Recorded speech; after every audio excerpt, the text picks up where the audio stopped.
Operation بلو Fox Karachi operation کے نام سے مشہور اس آپریشن کی رضامندی کس کے کہنے پر ہوئی؟ آپریشن بلو فاکس کی حقیقت کیا ہے؟ قومیت پرستی پر جو سیاست عوام کو ایک دوسرے کے خلاف لڑنے پر کی گئی، اس میں کون کون سے چہرے ملوث تھے؟ سیاستدانوں کے یہ حقیقی چہرے جو کہ یہاں پر بے نقاب کیے جائیں گے اس ویڈیو میں۔ اس میں پاک فوج نے یونٹی، فیتھ اور ڈسپلن کا نعرہ جو قائد اعظم محمد علی جناح نے 75 سال پہلے لگایا تھا، اس کو قائم رکھنے میں قوم کو ایک دوسرے سے لڑنے سے روکا۔ اس کی حقیقت آج کی ویڈیو میں جانیے گا۔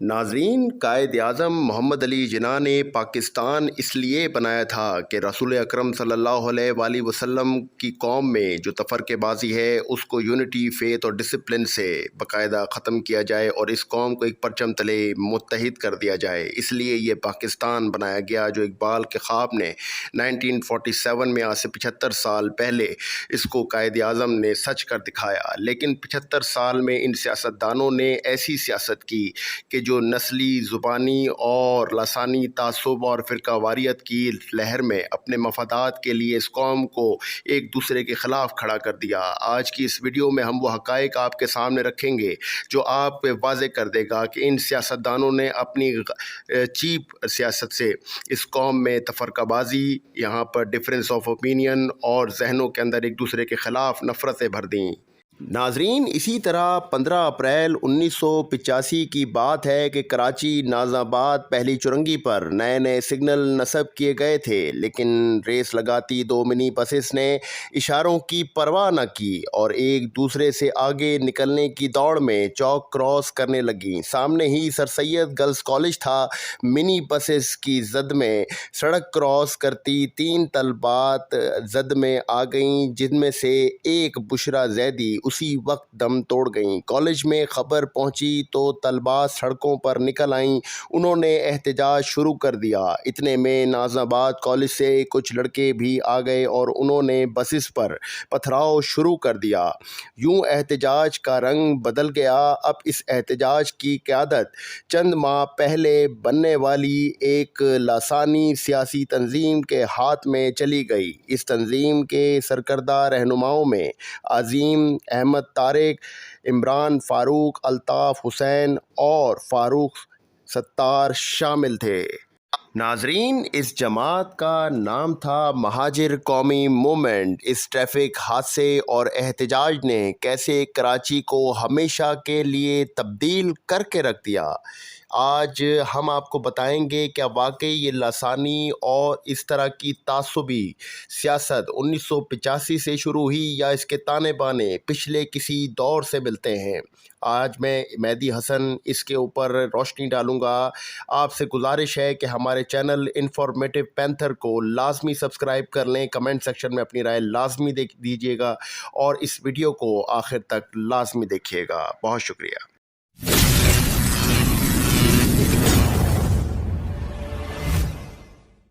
ناظرین، اس سیاست نے ایک حادثے کو لسانی فسادات کا رنگ دے کر خون کی ہولی کھیلی۔ آگے سنیں۔ College students at Sayyid College, they were crossing from one side, so they started going from behind the minibus.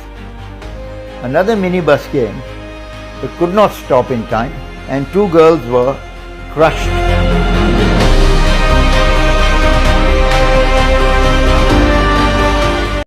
ناظرین، پھر کیا ہوا کہ کراچی شہر لاشوں کے ڈھیر میں تبدیل ہو کر رہ گیا۔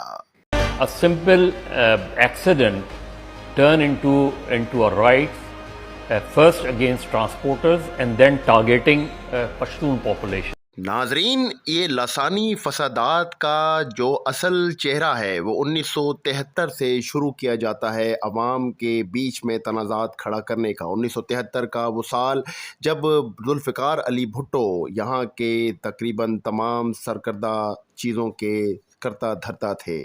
1973 میں ہونے والا پہلا اسلامک سمٹ پاکستان میں منعقد کیا گیا۔ دنیا بھر کے سربراہان یہاں پر تشریف لے کر آئے۔